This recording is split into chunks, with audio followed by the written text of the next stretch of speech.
Je suis parti en vacances avec ma pote et sa famille et ils m'ont viré.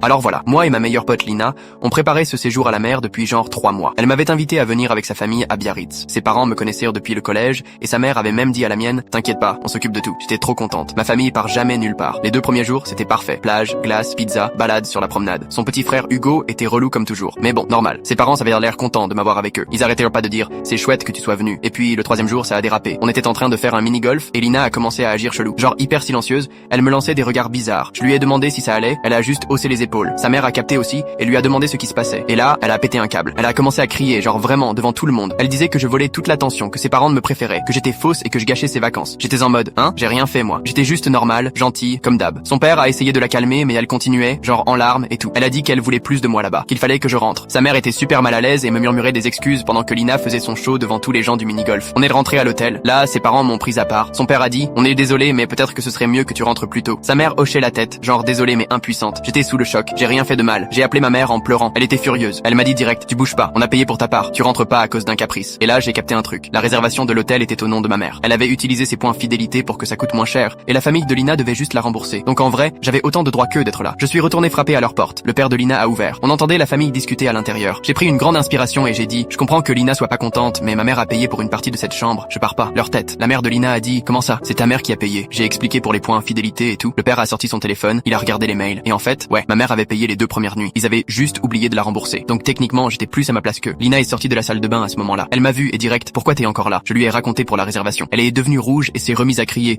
disant que j'étais mesquine, que je foutais tout en l'air. Ses parents savaient plus quoi faire. Ils pouvaient pas me virer d'une chambre que ma mère avait payée, mais Lina menaçait de rester enfermée dans la salle de bain tout le reste du séjour si je restais. Son père a soufflé et a dit, ok, nouveau plan. On prend une 2e chambre. Lina choisit avec qui elle veut dormir. Je me suis dit qu'elle allait évidemment choisir ses parents et que j'allais finir toute seule. Mais là, Hugo, son petit frère, a levé la main et il a dit, moi je veux dormir avec elle. Lina est méchante avec moi depuis qu'on est arrivé. Apparemment, elle faisait la même chose avec tout le monde.